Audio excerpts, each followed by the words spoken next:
Salut à toi fanatique d'animé. Aujourd'hui je vais te faire un résumé de l'épisode 1 de Blue Period, suivi par mon avis. Moi c'est Choco et bienvenue dans cette vidéo.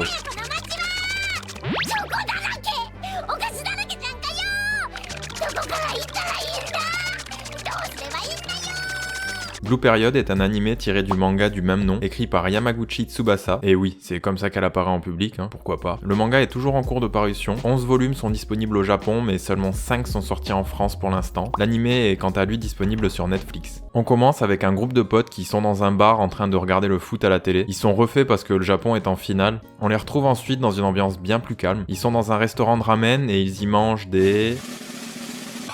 Barbara, gorge profonde. Ils y mangent bien entendu des ramen, Bravo à toi si tu avais la bonne réponse, tu viens de remporter une tape sur la tête, d'une valeur de 2 tapes sur la tête. Donc ils ont fait nuit blanche et continuent un peu de discuter du match de foot. Un des personnages va aux toilettes, il remarque une affiche pour une exposition de Picasso, sans doute une ref au titre de l'animé. Si tu savais pas, Picasso a eu une phase dans sa vie qu'on a appelée période bleue. Attention, ça risque de t'étonner, mais on appelle ça comme ça parce que la couleur qui dominait dans ses tableaux était le bleu. Ouais, on s'est pas fait chier. Oh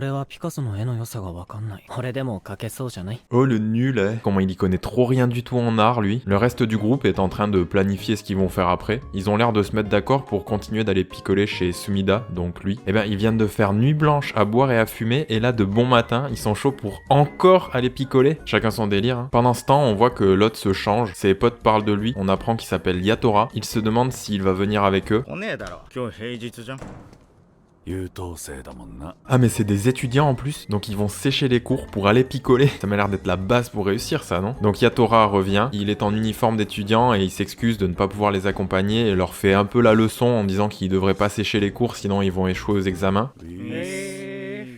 Ouais, ils en ont clairement rien à foutre. Il s'en va tout en lisant, il révise je suppose. On le retrouve en cours, je sais pas si c'est le même jour vu que ses potes sont là et ils ont pas vraiment l'air torchés. Il regarde le relevé de notes de Yatora, je comprends pas grand chose mais grâce à des moyens technologiques très avancés, j'ai réussi à traduire ça. Ça veut dire classement, donc je suppose qu'il est 4ème de la classe. Ses potes se demandent comment il fait pour avoir de bonnes notes, que c'est pas mal pour un glandeur. Si je peux me permettre, assister aux cours c'est un bon début déjà. Il y en a même un qui lui demande si c'est un génie. Il fait un peu le malin et demande si ça saute tant que ça aux yeux. Ils acquiescent, mais lui il répond qu'il plaisante, que c'est simplement qu'il travaille dur. Ensuite ils sont dans les couloirs et parlent du fait qu'il y aura bientôt l'enquête sur les orientations scolaires. Comme on peut déjà s'en douter, ça a surtout l'air de les saouler et ils savent pas vraiment ce qu'ils vont faire plus tard. Ils demandent à Yatora si lui sait ce qu'il compte faire plus tard, mais au moment où il va répondre...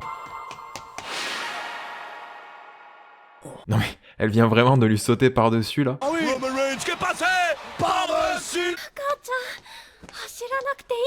Oh non, elle fait de la peine, elle galère trop. En plus, elle a des mini-jambes. Bon, forcément, eux, ils ont rien d'autre à foutre que de les regarder courir et se demandent ce qu'elle porte. On verra bien. Ils assistent ensuite au cours d'art. La prof leur demande de dessiner leur paysage préféré.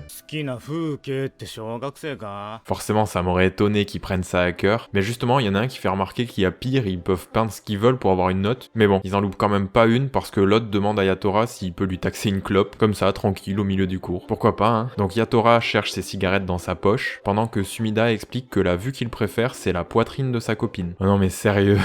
Beauf de France. Celui à lunettes se marre et lui répond que s'il peint ça, la vieille ne survivra pas au choc. Ok. Elle est plutôt ouverte, c'est cool. Au passage, Yatora cache vite fait son paquet de clopes sous la table. On va pas se mentir, je pense qu'elle l'avait vu et qu'elle a juste choisi de l'ignorer parce que niveau discrétion, on a vu mieux. Pendant ce temps, elle continue son délire et lui dit d'essayer de capturer sa taille, sa douceur dans son tableau et sa façon de gigoter. Puis elle s'en va. On n'en saura pas plus parce que la scène se termine et sans vraiment de transition, on voit Yatora qui rentre chez lui. Sa maman lui dit qu'elle est contente de le revoir et lui demande s'il s'est bien amusé chez son ami. Il répond que c'était sympa. Ouais, chez son ami, Il va dans sa chambre et s'écroule sur son lit. Il voit que sa mère lui a laissé une sorte de guide d'information pour les différentes universités. Un peu après, il se met à faire ses devoirs et explique que pour lui, obtenir de meilleures notes ou traîner avec ses amis compte autant que de répondre aux attentes placées en lui. Il parle aussi du fait qu'il y passe plus de temps que les autres et que les efforts ça paye, qu'il n'est pas un génie et être félicité pour ça n'a aucun sens. Il se demande pourquoi est-ce que tout lui semble si insignifiant. Il se détend un peu sur sa chaise, cherche dans sa poche. Il a oublié ses clopes en cours. Donc on le retrouve à nouveau dans son école, il est dégoûté. Il rentre dans la salle d'art et...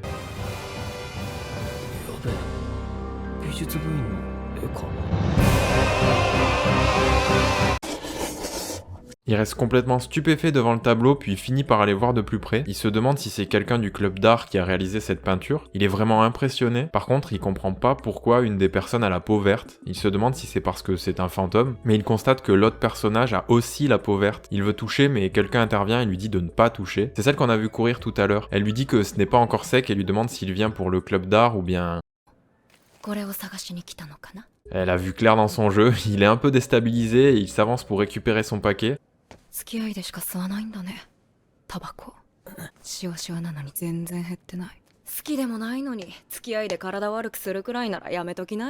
Mais c'est une mentaliste? Vous êtes en couple? Oui.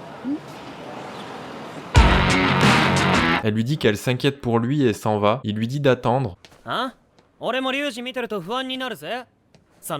Je pense qu'on comprend que Ryuji est donc un garçon et qu'ils ne sont pas inconnus l'un pour l'autre, mais on en saura certainement plus au fur et à mesure. Il s'embrouille un peu et Yatora finit par lui demander si elle compte faire les beaux-arts et se fout un peu d'elle en lui demandant si elle sait combien coûtent les frais de scolarité. Il lui explique que les études de médecine, de pharmacie et d'art sont les plus chères et qu'il n'y a pas d'avenir après une école d'art. C'est vrai qu'il est plutôt belle, mais bon, il lui a bien chié dessus donc forcément elle s'énerve mais... Elle explique que c'est vrai que les études d'art coûtent une fortune, mais que ce sont les écoles privées qui coûtent cher. La seule école d'art publique, l'Université des Arts de Tokyo, a des frais de scolarité annuels d'environ 500 000 yens, donc à peu près 3900 €. On voit que ça l'étonne et il finit par s'excuser d'avoir été impoli avec un membre du club d'art, mais maintient qu'il ne comprend pas le choix de faire ce qu'on aime si on ne peut pas en vivre. La prof n'est pas d'accord et lui dit que la majorité des artistes connus étaient obsédés par l'argent, mais il s'en fout un peu et commence à partir. Ah, il s'arrête, elle a touché un point sensible. Elle lui dit que ce qui l'intéresse, ce n'est pas la valeur donnée par les autres, mais ce qui a de la valeur pour lui.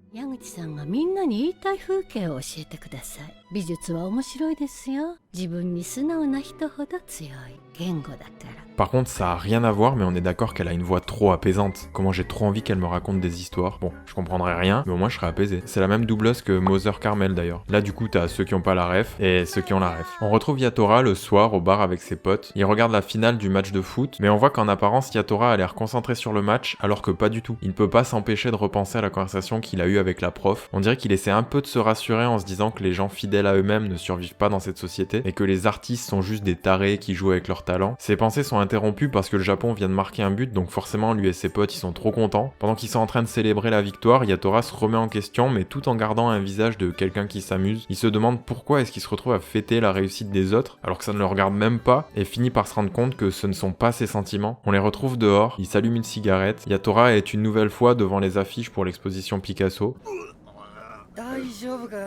Bon bah ils ont bien fêté la victoire, du coup Yatora va les aider. Ils portent Sumida chacun sur une épaule et... Ça y est, il commence à être lui-même et faire sortir ses vraies émotions. Bon, après c'est vrai que ses potes sont pas forcément les plus réceptifs à ce genre de choses. Du coup, il devient tout rouge le pauvre et la scène se termine sur lui qui se demande ce qu'il est en train de faire. On le retrouve en train de réviser au bord de la fenêtre de son école. Il entend du bruit derrière lui. C'est celle qu'on avait déjà vu courir. Elle galère à monter ses affaires, la pauvre. Elle est carrément tout essoufflée. Mais heureusement, Yatora intervient. Quel homme. Ils vont donc dans la salle d'art et on découvre que c'est elle qui a peint ce tableau. Elle lui dit qu'il n'est pas encore terminé et lui il lui demande pourquoi la personne de gauche est-elle verte. Ah ouais, quel sens de l'observation. Quoi qu'il en soit, il a l'air tout content du compliment. Elle lui explique donc que c'est une technique classique. Quand on mélange une certaine peinture rouge, le vermillon, avec du blanc argenté et qu'on l'applique sur un verre appelé terre verte, ces couleurs complémentaires embellissent la peau. Mais elle fait signe de la tête que non et dit qu'elle n'a aucun talent, qu'elle dédie simplement plus de temps à l'art que les autres.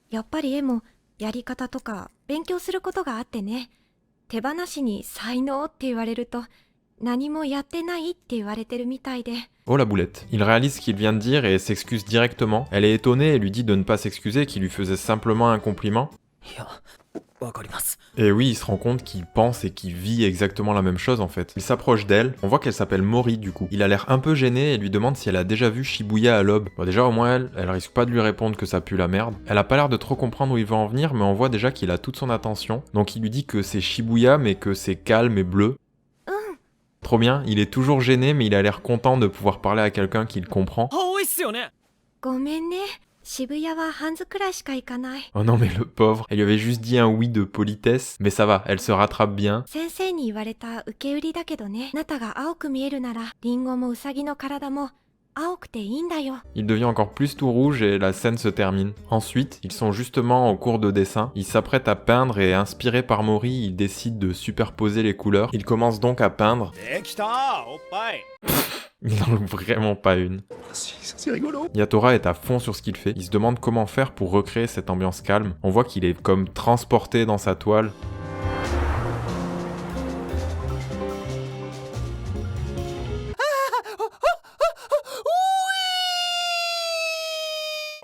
Il se dit que les immeubles n'étaient même pas bleus mais que ça lui plaît quand même.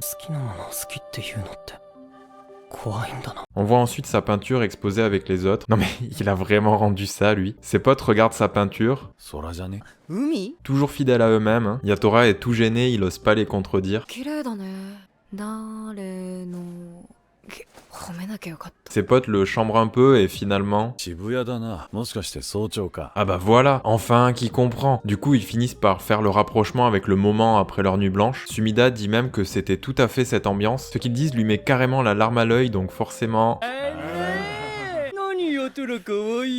Ça va en vrai, ils sont plutôt en train de le taquiner que de vraiment se moquer. En voix off, Yatora explique qu'à ce moment-là, pour la première fois de sa vie, il a eu une vraie conversation avec les autres. Bravo, bravo. On le retrouve plus tard à la fin des cours. Il se donne rendez-vous chez Sumida, mais Yatora reçoit un message. C'est Yuka qui lui demande s'il est libre après l'école, qu'elle a besoin de son aide. Par contre, pourquoi envoyer un message alors qu'ils sont clairement à côté, mais bon, pourquoi pas. Puis de toute évidence, ça a eu de l'effet vu qu'il est allé en salle d'art. La prof le remercie de venir aider. Il s'occupe de décrocher les peintures pendant que Yuka et Mori protègent le tableau dans un drap. On voit que Yatora est intriguée par ce qu'elles font et demande à Mori si elle va participer à un concours. Elle lui dit que c'est pour l'examen d'entrée sur recommandation de la MAU ou MAU, je sais pas comment on dit mais on s'en fout. 武蔵野美術大学。 Ensuite, Mori et Yuka discutent sur les différentes universités disponibles et à laquelle postuler. Pendant ce temps, Yatora continue son travail. 矢口さん。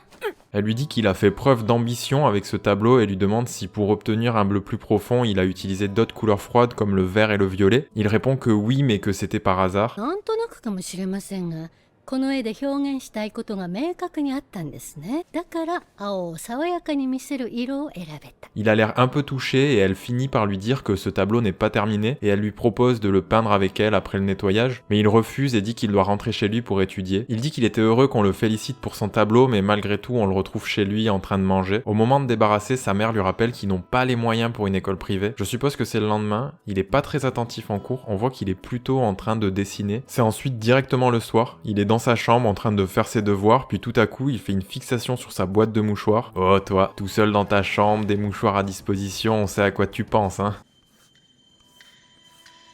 Oui voilà, c'est exactement à ça que je faisais allusion. Donc il finit de dessiner ses mouchoirs, puis il regarde dehors, change de page, et se met à dessiner ce qu'il voit. Il arrête pas de se répéter que c'est une perte de temps, mais malgré tout, il continue son dessin. On dirait qu'il arrive pas à s'arrêter. Le jour d'après, il est allé montrer tous ses dessins à la prof d'art.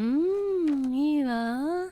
すごくいいです。 Il lui dit qu'il aimerait avoir des conseils pour s'améliorer. 例えばこの教室の風景、人間を同じ大きさにするより遠くに行くほど小さくなる方が奥行きが出ると思いますよ。 Il n'en revient pas, elle lui dit d'utiliser la même méthode pour la boîte de mouchoirs, et lui explique aussi que quand tu prends du plaisir et que tu mets toute ta passion au service de l'art, les gens la ressentiront, puis elle s'en va. Mais il l'arrête et lui demande pourquoi faire une école d'art sans garantie de pouvoir vivre de sa passion. Elle lui explique que déjà, il pourra observer de plus près le travail des autres, qu'il aura accès aux ressources et au matériel nécessaire, que c'est une chance de pouvoir présenter son travail aux gens, et qu'il pourra apprendre diverses techniques. Elle lui dit qu'il peut aussi peindre sans faire une école d'art, de nombreux chefs-d'œuvre ont été créés comme un passe-temps, mais... 好きなことは趣味でいい。これは大人の発想だと思いますよ。頑張れない子は好きなことがない子でしたよ。好きなことに人生の一番大きなウェイトを置くのって。 On voit qu'elle a éveillé quelque chose en lui. Il s'ouvre et dit qu'il est partagé, qu'il manque de confiance en lui. 偉大って俺入れると思います。 Mais bien sûr qu'elle va te dire que tu peux, c'est même sûr que tu... わかりません。 Ah non, t'emballes pas, on sait pas. Elle lui dit que quand on travaille dur en faisant ce qu'on aime, rien ne peut nous arrêter. Ouais, on va pas se mentir, ça fait vraiment discours de base sur le pouvoir de l'amour, mais pourquoi pas. De toute façon, c'est sans doute ce qu'il avait besoin d'entendre parce que... 俺明日入部届持ってきます。 Il dit qu'il ne veut pas perdre de temps parce qu'il ne peut pas payer une école privée, donc la TUA est sa seule option. Donc pour bien le rassurer, sa prof lui dit que la section peinture de la TUA a le taux d'admission le plus bas du Japon. Et bah, en plus elle continue en disant que seuls 5 candidats sont admis par an et que c'est fréquent d'échouer plusieurs fois, mais bon, il a l'air d'être fixé sur ce qu'il veut. Il se dit que depuis qu'il a fait cette peinture bleue, il ne s'est jamais senti aussi vivant. 俺の心臓は今動き出したみたいだ。ヒーロー科1年 A 組は仮免取得を当面の目標にする。 Déjà pour commencer, je tiens à préciser que je suis le manga depuis sa sortie et que j'aime beaucoup. Je me souviens qu'après avoir lu le tome 1, je m'étais dit que ça serait super qu'il y ait un animé pour justement voir les couleurs, notamment quand il est question du personnage en vert ou même du tableau peint en bleu par Yatora. Donc autant dire que j'étais vraiment refait quand j'ai vu qu'il allait bel et bien y avoir un animé. Par contre, bah je vais pas y aller par 4 chemins, mais malheureusement j'ai été plutôt déçu par l'animé. Certes, j'ai pu voir ce que ça rendait avec les couleurs, j'ai beaucoup apprécié les doublages aussi, mais j'ai presque envie de dire que c'est tout. Je trouve que l'animé survole un peu trop l'histoire et rate plein de petits détails qui font selon moi le charme du manga, et j'ai vraiment été déçu qu'il n'y ait pas autant l'aspect disons tutoriel qu'on retrouve de temps en temps dans le manga. Par exemple dans le tome 1 on a un petit tuto sur les couleurs primaires, sur les perspectives, et quand elle juge ses dessins c'est un peu plus approfondi aussi. Après voilà, malgré tout l'animé reste cool, surtout si t'as pas lu le manga je pense. L'histoire de manière générale reste la même. Pour conclure, je dirais que si t'es team animé ou rien, je te conseille d'aller voir, mais si t'hésites entre le manga ou l'animé, bah de plutôt te tourner vers le manga. Voilà, c'est tout pour cette vidéo, j'espère que ça t'a plu. N'hésite pas à venir t'exprimer en commentaire, comme toujours dans le respect et la bonne humeur. C'était Choco, bisous. なんだこのチョコ信じられ